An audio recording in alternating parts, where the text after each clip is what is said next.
नहीं है, सांस अपने आप चली आती है, झटके से बाहर फेंकना। रीढ़ की हड्डी को आप सीधा रखेंगे,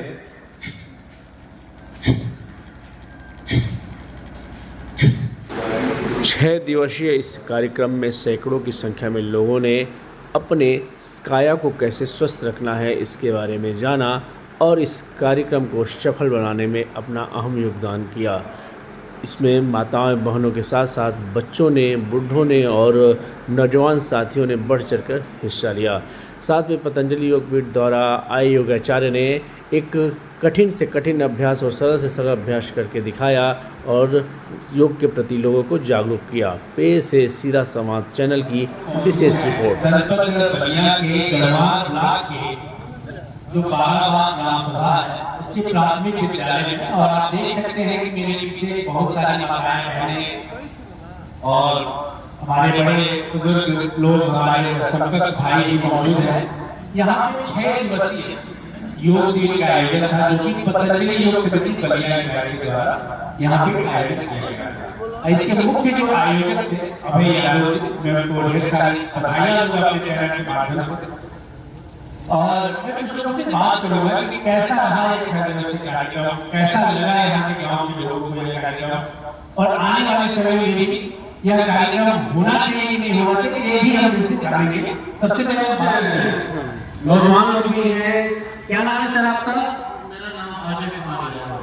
अजय जी, क्या लगता है 6 दिवसीय कार्यक्रम यहाँ पे अभय यादव जी के द्वारा आयोजन हुआ, पतंजलि योग के द्वारा हुआ, आगे भी होना चाहिए कि नहीं होना चाहिए? होना चाहिए सर। हम अभय यादव जी को धन्यवाद देंगे कि अपने गांव में ऐसा प्रोग्राम जो करा रहे हैं, इसके लिए मतलब हम करोड़ों करोड़ धन्यवाद इनको देंगे, क्योंकि ये प्रोग्राम जो हो रहा है इससे हमारे गांव के बड़े बुजुर्ग, माता बहनें, हमारे भाई बहन जो भी हैं सब लोग स्वस्थ होंगे। और स्वास्थ्य ही सबसे बड़ा धन होता है सर, आप जानते हैं स्वास्थ्य से बड़ा कोई धन होता नहीं है।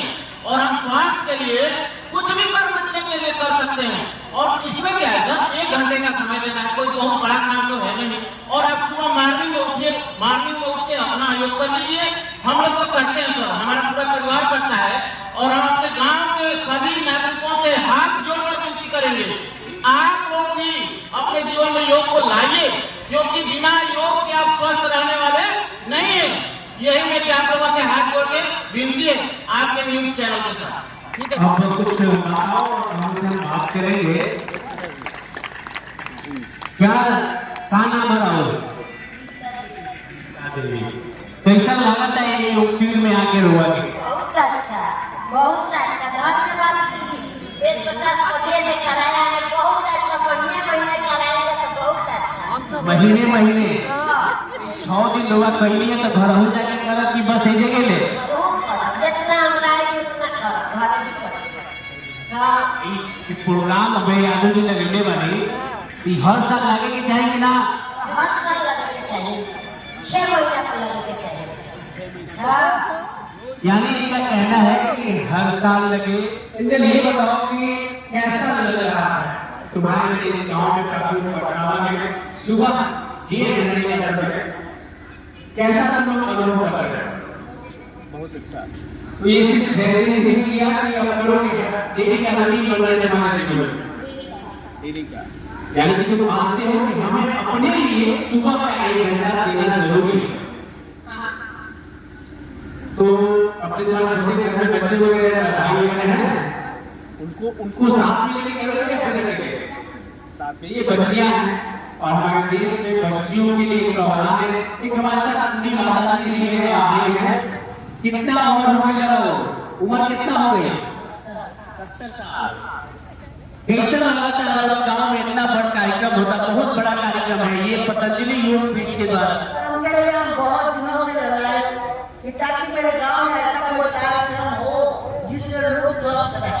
तो मैं चाहे दिल से अभय यादव या मेरे बेटे प्रयास में इनको पूरा पूरा धन्यवाद देना चाहूँगा। अभय यादव जी को आज आप सारी माताएं ने आशीर्वाद दिए, दादी आप हैं, आपने भी आशीर्वाद दिया है। ऐसा कार्यक्रम हर साल होना चाहिए आपके गाँव में, आपको ऐसा लगता है?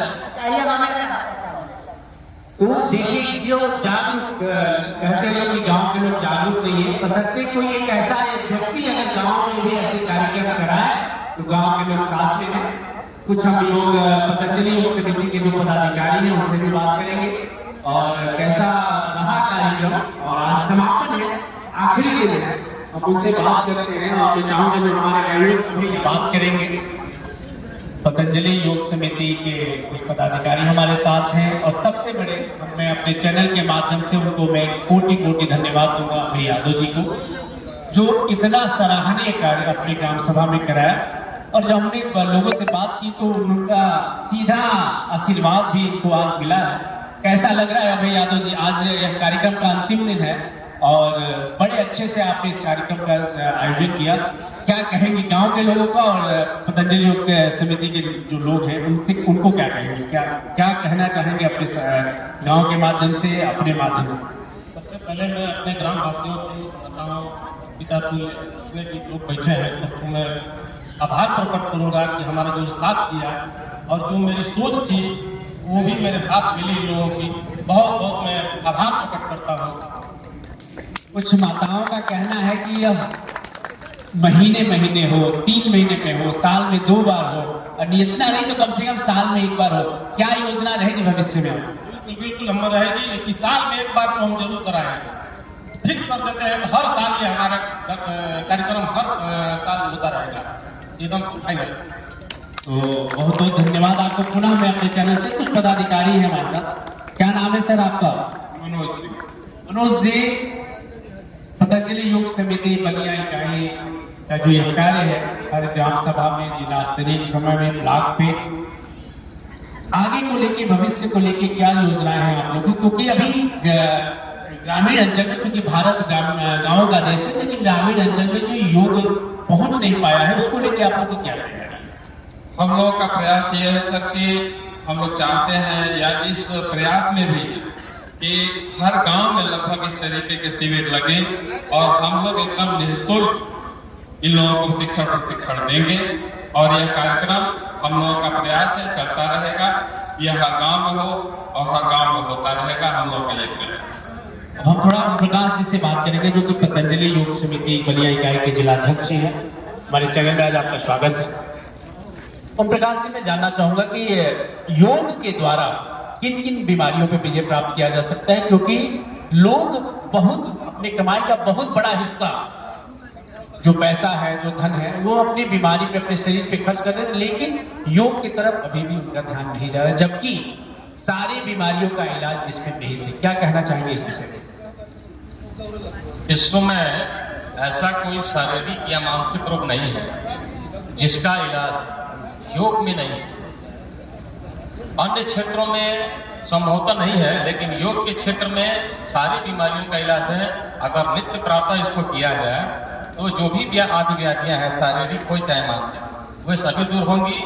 चाहे वो कैंसर हो, हेपेटाइटिस बी हो, बड़ी बड़ी बीमारियां, असाध्य रोग, इस योग के माध्यम से, क्योंकि योग जो है पूरे शरीर के सिस्टम को ठीक करता है, किसी एक सिस्टम पर प्रहार नहीं करता है, शरीर के सारे सिस्टम पर प्रहार करता है, जिससे सारी रोग व्याधियां निर्मूल हो जाती है और आदमी स्वस्थ हो जाता है। ऐसा चूंकि हम लोग पतंजलि योग समिति से जुड़े हुए हैं और बाबा ने अपने प्रबल पुरुषार्थ के बल पर योग को विश्व के प्रत्येक घरों के ड्राइंग रूम में पहुंचा दिया है और आज हर व्यक्ति योग कर रहा है और निरोग हो रहा है। निश्चित रूप से इस योग के माध्यम से हमारा भारत देश एक बार पुनः विश्व गुरु के पद पे आसीन होगा, ऐसी हमारी संभावना है, निवेदन है, प्रयास है।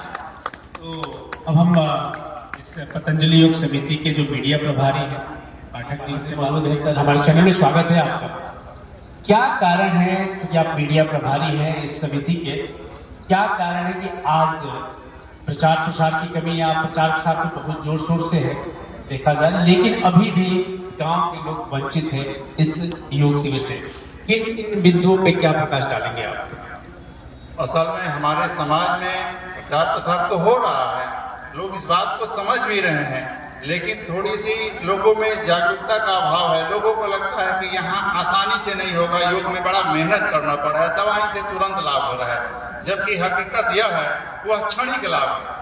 वहाँ रोगों का इलाज हो रहा है। यहाँ आएंगे तो रोग ही नहीं होगा।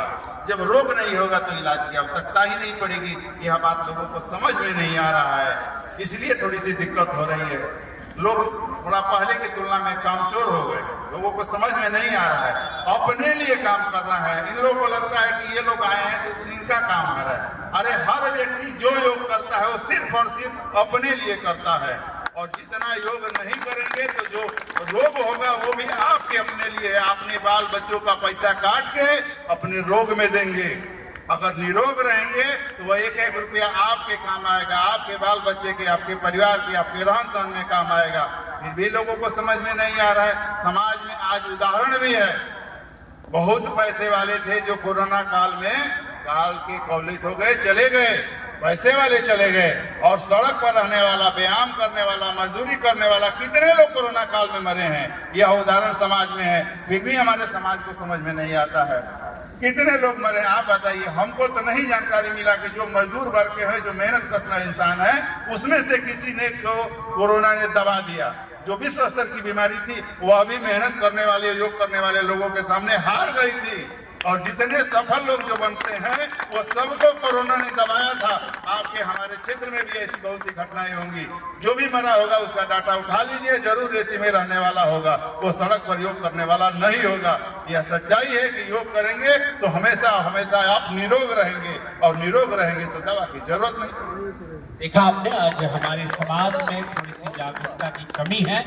अगर हम योग को अपने जीवन में समाहित कर लेते हैं अपने लिए, ना अपने बेटे के लिए, ना अपने बेटी के लिए, ना अपने घर के लोगों के लिए, जीवन भर अगर एक किसान खेती करता है तो अपने घर के लोगों के लिए, अपने समाज के लिए करता है, अपने देश के लिए करता है।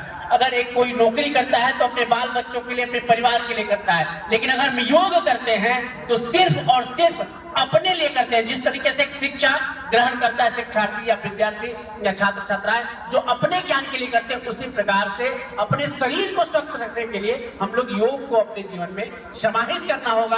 और यह जो जागरूक करने का अभियान अभय जी ने छेड़ा है, इसका अगला क्रम मैं अपने चैनल के माध्यम से मैं छेड़ रहा हूं। और नवंबर में मैं अपने ग्राम सभा एकौनी में 21 और 22 और 23 3 दिवसीय कार्यक्रम का आयोजन भी मैंने अलॉट करा दिया है इस पतंजलि योग समिति के द्वारा। अब इस समिति के एक और सदस्य हैं, सर क्या नाम है आपका? हृदयानंद जी। हृदयानंद जी, मैं चाहूंगा कि पतंजलि योग समिति की क्या कार्य प्रणाली है, किस प्रकार से आप लोग कार्य करते हैं, गांव में जाके या फिर कहीं जिला स्तरीय पे कोई कार्यक्रम होता है, कैसा कार्य करते हैं आप लोग, किस प्रकार से कार्य करते हैं, किस प्रकार से लोगों को जागरूक करते हैं? हम लोग योग के माध्यम से लोगों को जगाते हैं। योग करने से आदमी शारीरिक रूप से तो स्वस्थ होता ही है, मानसिक रूप से स्वस्थ होता है। सबसे बड़ी बात है कि लोग मानसिक रूप से स्वस्थ नहीं। मानसिक रूप से स्वस्थ का मतलब उस आदमी का विचार सात्विक हो, सोच सात्विक हो, व्यवहार सात्विक हो, क्रियाकलाप सात्विक हो। और इसी की वजह से सब लोग आपाधापी में तनाव में भागते हुए नजर आ रहे हैं। इसकी वजह से सारे रोगों का कारण तनाव, भाग दौड़। तो भाग दौड़ यदि हम योग करेंगे तो शरीर स्वस्थ रहेगा, मन स्वस्थ रहेगा, किसी के प्रति द्वेष, ईर्ष्या, जलन की भावना नहीं रहेगी। हम एक सद्भाव में, सद्विचार में, सद्व्यवहार में जिएंगे, एक दूसरे से आत्मीयता लगाव बनाएंगे। इससे हम भी स्वस्थ रहेंगे, हमारा घर भी स्वस्थ, हमारा समाज भी बढ़िया बनेगा और पूरा राष्ट्र का विकास होगा। तो हम अकेले यदि हम योग करते हैं तो पूरे राष्ट्र के लिए करते हैं। हम अभी बात हो रही थी कि हम योग करते हैं तो अकेले स्वस्थ हैं, अकेले नहीं है। हम एक योग करते हैं तो आपको देख करके दूसरा योग करेगा तो वो भी स्वस्थ रहेगा मानसिक रूप से, तो उसका विचार भी सात्विक होगा, सद्व्यवहार अच्छा करेगा, तो आपसी मेल भाव रहेगा, तो किसी प्रकार का कोई अपराध, कोई गलत कार्य ही नहीं होगा, जिससे हम शांति में सुखमय जीवन जिएंगे और पूरा राष्ट्र हमारा चरम उत्कर्ष पर रहेगा। देखा आपने, अगर योग से जुड़ते हैं हम, अगर योग को अपने जीवन में समाहित करते हैं तो सिर्फ हमारा शरीर ही नहीं, मानसिक, आर्थिक, जो पैसा हम दवा में खर्च कर रहे हैं वो पैसा बचता है तो आर्थिक, क्योंकि देखिए आप लोग खुद अनुभव किए होंगे, जितने भी माताएं बहनें हैं, हमारे बड़े बुजुर्ग गार्जियन स्वरूप लोग हैं, एक बहुत बड़ा कमाई का हिस्सा मंथली एवरेज लगाएंगे तो एक हर परिवार में बीमारी में जाता है। इसका अनुभव किए होंगे। सबसे बड़ा पैसा हम लोग बीमारी में, एक बजट नहीं बनाते लेकिन सबसे ज्यादा पैसा हम लोग खर्च कर देते हैं। तो ये चीज से हमारा आर्थिक सुदृढ़, योग अगर अपनाते हैं तो हम लोग आर्थिक स्थिति से भी मजबूत होते हैं, हमारा शरीर मजबूत होता है, हमारा देश मजबूत होता है। और जब सब कुछ मजबूत होगा तो सोचिए कि पूरा राष्ट्र कितना मजबूत होगा। तो मैं अपने चैनल के माध्यम से तमाम लोगों से, और मैं आज घोषणा कर रहा हूं कि सप्ताह में 7 दिन होते हैं और एक दिन में पतंजलि योग समिति, अब इनकी जिम्मेदारी है कि हमसे संपर्क करें और हफ्ते में एक दिन मैं अपने चैनल पे किसी न किसी पदाधिकारी का इंटरव्यू चला के और योग की बारीकियों को अपने दर्शकों तक पहुंचाने का मैं कार्य करूंगा और इनसे जुड़ के इस योग के जागरण कार्यक्रम को जन जन तक पहुंचाने का काम करूंगा। और आज आगे भी इनसे चर्चा होती रहेगी, आगे से इनसे बातें भी होती रहेंगी। फिलहाल के लिए इतना ही। मैं वेद प्रकाश सिंह, जनपद बलिया के ग्राम बाराबाद, गढ़वाल ब्लॉक के बाराबाद से मैं वेद प्रकाश सिंह अपने सहयोगी कैमरामैन के साथ सीधा संवाद।